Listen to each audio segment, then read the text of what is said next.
청취자 여러분, 혹시 당신의 생체 나이를 단숨에 9개월이나 확 늙게 만드는 가장 확실한 방법이 뭔지 아시나요?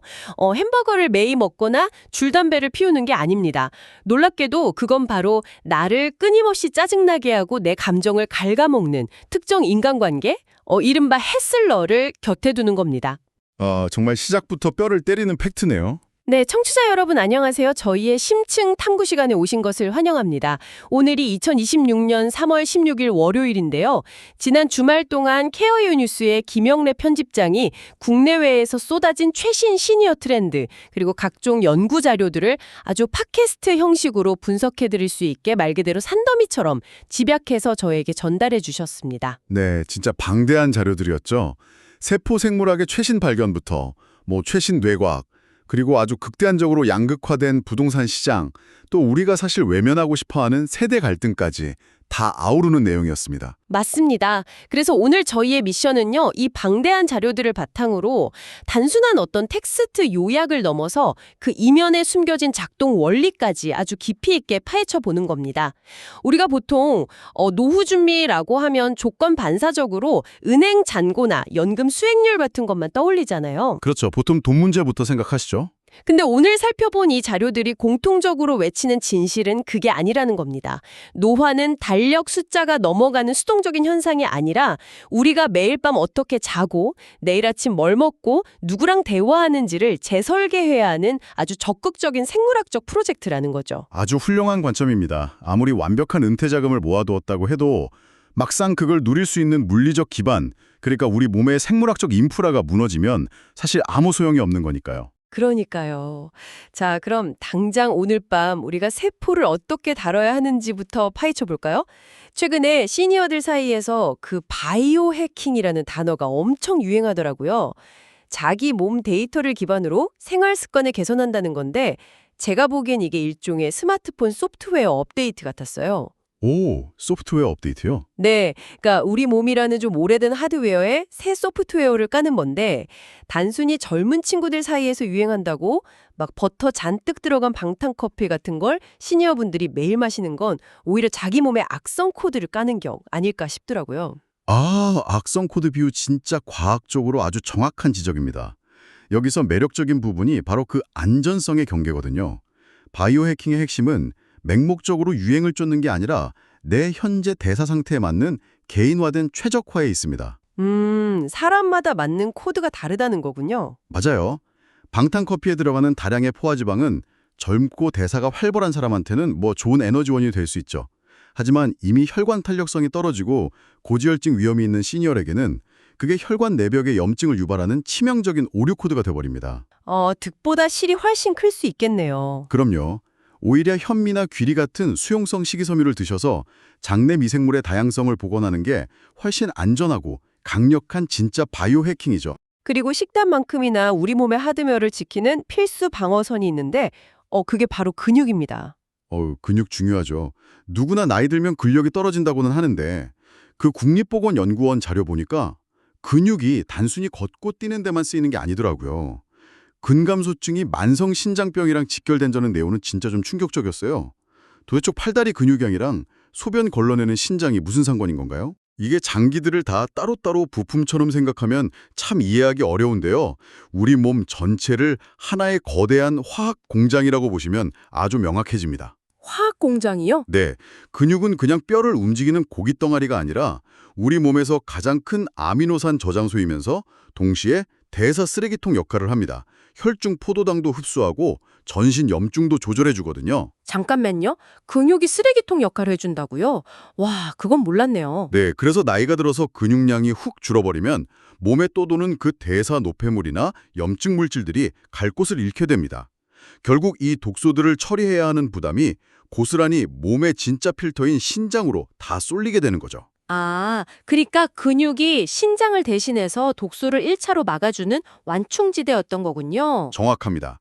연구 결과 보셨겠지만 근육량이 가장 적은 환자는 이 완충지대가 없으니까 신장 기능 악화 위험이 무려 4.47배나 높았어요. 4배도 넘게 뛰는 거네요, 세상에. 더 무서운 건 단백질이랑 에너지 저장량이 동시에 고갈되는 단백질 에너지 소모 상태라는 게 있는데요. 몸에 에너지가 부족하니까 남아있는 자기 근육마저 분해해서 막 땔감으로 써버리는 겁니다. 헐, 제 살 깎아먹기네요, 진짜. 네, 이 상태가 되면 사망 위험이 최대 3.78배까지 치솟습니다.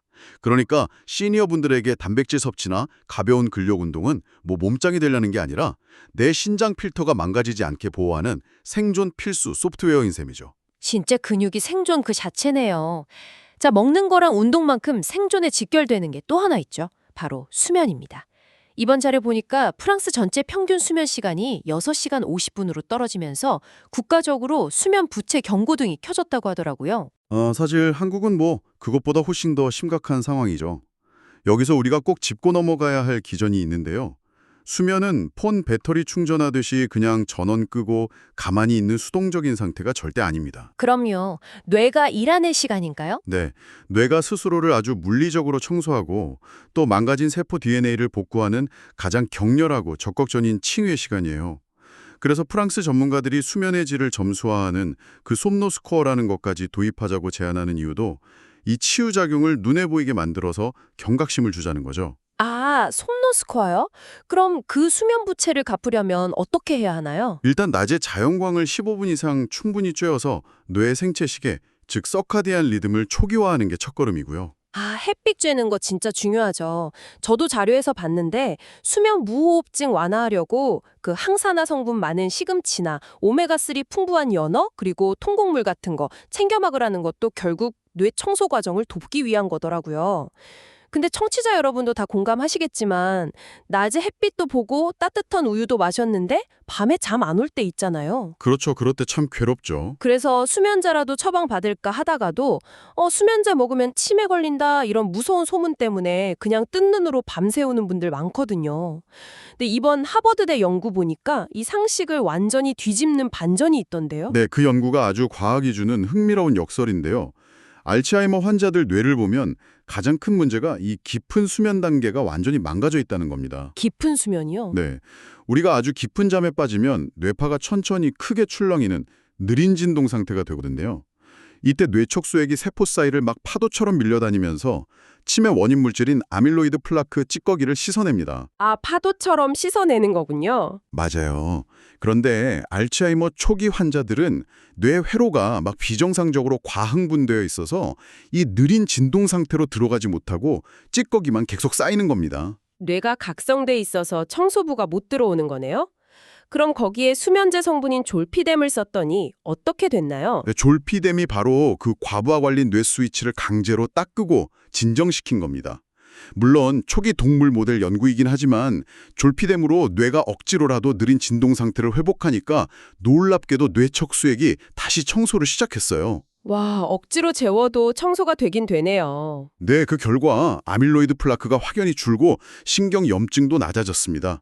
그러니까 수면제를 무조건 뇌 망가뜨리는 도구로 피할 게 아니라 고장난 뇌 회로를 정상화해서 치유 시스템을 가동하는 도구로 다시 봐야 한다는 거죠. 무조건 약 피하는 게 능사가 아니라 득실을 잘 따져봐야겠네요. 이렇게 우리 몸속 하드웨어 지키는 법을 살펴봤는데 우리 집 화장실에 면역력을 조용히 갉아먹는 복병이 있다는 거 혹시 보셨나요? 아, 그 분홍색 얼룩 말씀이시죠? 네, 그 욕실 타일이나 세면대 주변에 끼는 분홍색, 붉은색 얼룩이요. 전 진짜 지금까지 그게 그냥 샴푸 찌꺼기나 물때인 줄 알았어요. 많은 분들이 그렇게 생각하시죠. 근데 그거 물때가 아니라 세라티아 마르세센스라는 기회 감염성 박테리아 군집입니다. 이름도 참 기네요. 기회 감염성이라는 게 내 몸이 약해질 기회를 엿본다는 뜻인가요? 빙고. 건강하고 면역력 좋은 젊은 사람들 피부에 닿으면 아무 문제도 안 일으켜요. 근데 노화로 면역계가 약해지거나 호흡기 질환이 있는 시니어 분들에게는 상황이 완전 다릅니다. 이 박테리아가 공기 중으로 떠다니다가 호흡기나 요로로 들어가면 폐렴이나 요로간염을 일으키는 무서운 병원균으로 돌변하거든요. 세상에 샤워하다가 폐렴 걸릴 수도 있는 거네요. 네, 비싼 영양제 챙겨 드시는 것도 좋지만 10% 비율로 희석한 표백제로 욕실 붉은 얼룩을 싹 지워내는 게 어쩌면 노년의 폐렴을 막는 가장 직관적이고 훌륭한 바이오 해킹일 수 있습니다. 화장실 락스 청소가 생존 비법이었군요. 자, 이제 물리적 환경에서 보이지 않는 우리 내면으로 시선을 좀 돌려보겠습니다. 전 이 대목 보면서 진짜 등골이 서늘했는데요. 보이지 않는 생각이나 인간관계가 생물학적 노화를 직접 가속시킨다면서요.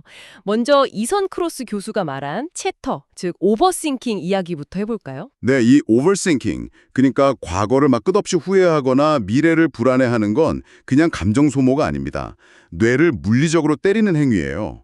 우리가 소파에 가만히 누워서 내일 걱정을 할 때 우리 뇌의 편도체는 이게 상상인지 현실인지 구분을 못합니다. 눈앞에 호랑이가 나타난 거랑 똑같이 반응한다는 거죠. 맞아요. 비상경보를 막 울리는 겁니다. 아까 수면 이야기랑 연결해보면 청소를 하려면 느린 진동이 필요한데 편도체가 계속 비상벨을 울려대니까 뇌가 염증 상태로 팔팔 끓겠네요. 아주 예리하십니다. 비상경보 울리면 스트레스 호르몬인 코르티솔이 팍 터지면서 온몸 혈관이랑 장기가 만성 염증 상태가 되거든요.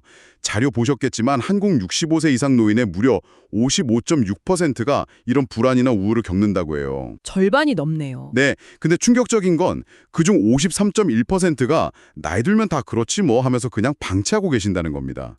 뇌가 매일 비상벨 울리면서 불타고 있는데 소화기를 안 드는 거죠. 이게 결국 한국의 비극적인 노인 자살률 1위라는 결과로 이어지는 기저 원인 중 하나입니다. 내 생각만으로도 몸이 상하는데 심지어 나를 짜증나게 하는 사람, 아까 말씀드린 헬슬러는 내 수명을 아예 깎아먹는다고요.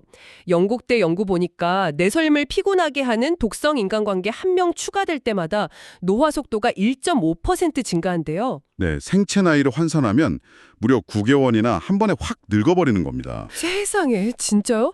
특히 가족 구성원일 때 타격이 제일 크다고 하던데 그럼 기분 탓이 아니라 세포가 진짜로 늙는 건가요? 진짜로 늙습니다. 이게 후성 유전학적 생태시계 기술로 증명된 건데요.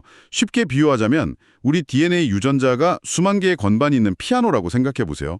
유전자 자체는 안 변하지만 어떤 건반을 누르냐에 따라 멜로디가 달라지잖아요. 아, 멜로디요? 네. 네. 헬슬러가 주는 지속적인 스트레스와 그 코르티솔 폭탄이 우리 세포로 다가가서 염증과 노화를 유발하는 나쁜 건반들만 막 쾅쾅 짓눌러 버리는 겁니다. 그러니까 물리적인 유전자 발현 패턴 자체가 늙은 사람 패턴으로 굳어져 버리는 거죠. 스트레스가 내 DNA 피아노에 나쁜 건반을 누른다.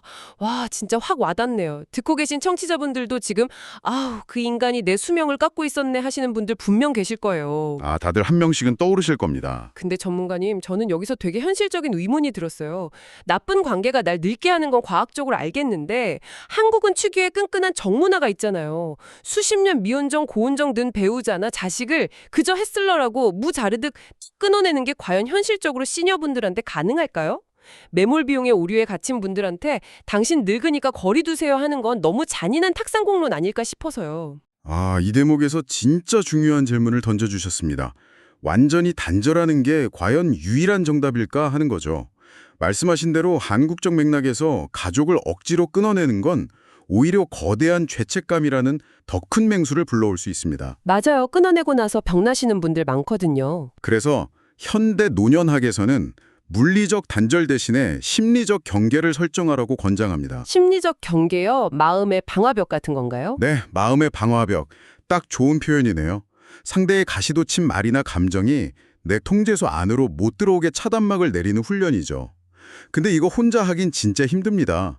그래서 자료에 나온 목포 하나노인복지관의 기억학교 같은 지역사회 프로그램이 중요한 거예요. 아, 그게 치매 예방 그림 그리기만 하는 게 아니군요. 네, 나와 비슷한 고민 가진 사람들과 그룹 활동하면서 내 감정을 객관적으로 보는 리터러시를 키우는 거고요. 헬슬러한테만 쏠려있던 내 에너지를 새로운 긍정적 관계로 좀 분산시키는 거죠. 요새는 스마트폰 앱 형태의 인지-행동치료 기반 디지털 치료제, 그 솜즈 같은 기술도 마음 통제하는 데 되게 유용하게 쓰이고 있습니다. 그렇군요. 여기서 저희가 좀 거시적인 환경 문제로 넘어가 볼까 하는데요. 오늘 저희가 쭉 살펴본 자료들을 보면 지금 한국 시니어들이 처한 주거와 노동시장 구조가 완전히 모래시계처럼 양극화돼 있습니다. 중간이 텅 빈 모래시계요. 보증금 최대 50억, 월세 500만 원짜리 소요 한남 같은 초고급 시니어 레지던스가 있습니다. 은행에서도 막 VIP 은퇴 설계 세미나 열고요. 근데 모래시계 밑바닥을 보면 75세 이상 시니어분들이 한 달 내내 일하고 주는 급여가 26만 원이에요. 평균 임금 격차도 성별이나 지역에 따라 너무 심하고요. 스페인에서는 60대 인구 절반 이상이 아주 현역으로 활기차게 일한다는데 우리는 중간 허리가 텅 빈 모래시계 같지 않나요? 진짜 뼈아픈 현실이죠. 이 모래시계의 양극단 사이, 이거 50억 낼 돈은 없지만 폐지를 죽고 싶지도 않은 대다수 평범한 시니어들을 위한 중간 지점을 어떻게 채울지 고민해야 합니다. 많은 분들이 은퇴하고 생활비 줄이겠다고 인프라 하나도 없는 시골로 무작정 가시는데 노년학적으로는 이게 진짜 위험한 선택이 될 수 있거든요. 시골로 가면 병원 가기도 힘들잖아요. 그렇죠. 그래서 요즘 전 세계 도시계획의 핵심 화두인 15분 도시라는 개념이 훌륭한 대안입니다. 15분 도시면 15분 안에 모든 게 해결되는 동네인가요? 네. 시니어의 삶이 고고 단계에서 점점 느려지는 슬로우고, 그리고 나중엔 집 밖을 못 나가는 노고 단계로 변하잖아요. 병원이나 공원, 식당이 내 휠체어로 15분 거리에 있는 도심에 머물러야만 나중에 슬로우고 노고 단계가 돼서도 남한테 의존 안 하고 자율성을 지킬 수 있거든요. 고립을 막아주는 안전망인 거죠. 근데 도심에 남는 게 생존 필수인 건 알겠는데 아시다시피 도시 집값 너무 비싸잖아요. 일반 시니어분들은 도대체 어디 머물러야 합니까? 그래서 안산시가 전국 최초로 시도한 노인 케어 안심주택 같은 공공주도의 통합돌봄 모델이 혁신적인 겁니다. 50억짜리 호텔은 아니어도 살던 동네에 문턱 없애고 안전바 설치한 집을 제공하고 방문의료에 요양보호사, 식사까지 하나로 묶어서 지원하거든요. 파산하지 않고도 15분 도시 안에서 존엄을 지킬 수 있는 아주 희망적인 인프라입니다. 도심 속 안심주택 진짜 전국적으로 늘어나면 좋겠네요. 자, 근데 여기서 약간 불편한 진실을 하나 짚어야겠습니다. 시니어분들이 15분 도시에 남고 싶어 하는데 과연 우리 사회의 공간들, 특히 젊은 세대들은 이분들이 머무는 걸 환영할까요? 아, 세대 갈등 문제로군요. 네, 공간을 둘러싼 갈등 기사 보면 진짜 참담합니다. 탑골공원에서 막 장기판 금지되니까 노인분들이 다 낙원상가나 지하도로 밀려나서 눈치 보며 앉아 계시고요. 파크 골프장 짓는 것 때문에 청년층이랑 갈등 겪고 국민 70% 이상이 세대 갈등 심각하다고 한대요. 청년들 위한 힙한 상권은 열성적으로 만들면서 왜 평생 이 고시를 일군 시니어들의 머물 권리는 지하도로 밀어내는 걸까요? 그냥 공간 부족 문제를 세대 갈등이란 단어로 포장하는 것 같아서 씁쓸합니다. 아, 호스트님 문제의식에 정말 정적으로 공감합니다. 노인들이 공간을 축내는 수동적인 잉여인간이라는 시선 자체가 폭력이죠. 시니어들은 공간을 개선하는 능동적 주체가 될 수 있습니다. 능동적인 주체요? 네, 그 교통안전 베테랑 교실 쌀에 보시면 어르신 34,000명이 동네 구석구석을 직접 걷고 점검해서 무려 138건이나 위험한 도로 환경을 개선해냈어요. 그리고 부산 스포츠 빅챌린지 같은 데 참여해서 건강해지시면 그게 결국 지역사회 의료비 부담 줄이는 아주 확실한 투자거든요. 공간을 내어드리는 게 지역사회 전체의 안정과 활력으로 돌아오는 거군요. 자, 이제 마지막으로 하나만 더 짚고 가겠습니다. 완벽히 고립되었을 때 맞이하는 끝이 너무 비극적인데요. 최근 인천 송림동 화재로 돌아가신 80대 어르신 기사 다들 보셨을 겁니다. 시신 인수자가 단 한 명도 없어서 장례도 못 치렀는데 마지막까지 그분 곁을 지킨 가족이 5마리의 강아지였다고 해요. 주인이 고독사한 뒤에 남겨진 반려견들이 유기되거나 안락사되는 문제가 엄청나다면서요. 네, 이게 진짜 1인 가구 급증이 만들어낸 새로운 형태의 무연고 비극이죠. 일본은 이걸 해결하려고 펫 신탁이라는 금융상품을 만들었습니다. 치매 걸리거나 돌아가셔도 은행에 맡긴 돈으로 새 보호자가 끝까지 동물 돌보게 법으로 감독하는 거죠. 와, 펫 신탁 좋은데요? 우리는 아직 부족하죠. 많이 부족하죠. 그래도 전남 같은 지자체에서 고립된 독거노인분들한테 AI, 강아지 로봇 보급해서 응급 상황 때 119 연결되게 하는 고군 문투를 하고는 있습니다. 결국 사람과 동물을 끝까지 책임지는 제도적 시스템이 절실한 상황이에요. 정말 오늘 저희가 방대한 세계를 쫙 둘러봤네요. 아침에 먹을 식이섬유부터 오버싱킹, 그리고 내 생체 나이를 9개월 깎는 햇슬러 인간관계, 모래시계 양극화 속 15분 도시, 마지막으로 버려진 반려견 문제까지요. 네, 이게 모든 게 결국 수면 관리, 거시적 인프라, 그리고 타인과의 정서적 교감이 얼마나 치밀하게 연결되어 있는지 보여주는 증거입니다. 자, 그럼 이 모든 게 대체 무슨 의미일까요? 청취자 여러분, 우리는 안전한 은퇴를 위해서 지난 수십 년간 주식 보고 부동산 보면서 자산 포트폴리오 짜는 데만 몰두해 왔습니다. 하지만 오늘 살펴본 자료들이 던지는 질문은 다릅니다. 여러분은 여러분의 수명을 갉아먹지 않을 안전한 관계 포트폴리오를 갖고 계신가요? 아, 관계 포트폴리오요? 네, 나중에 거동이 불편해져도 눈치 보지 않고 존엄하게 머물 수 있는 동네의 15분 공간 안에는 도대체 누가 그리고 무엇이 존재하고 있습니까? 어쩌면 은행 앱 켜서 잔고 확인하는 것만큼이나 오늘 내 곁에 누가 숨쉬고 있는지, 동네 길목이 어떻게 생겼는지 점검해 볼 때인 것 같습니다. 케어 유니스 김영래 편집장님이 모아주신 자료로 함께한 오늘 탐구가 여러분 내일의 작은 통찰이 되길 바랍니다. 여러분의 15분 공간이 언제나 따뜻하길 바라며 오늘 방송 마치겠습니다. 감사합니다. 감사합니다.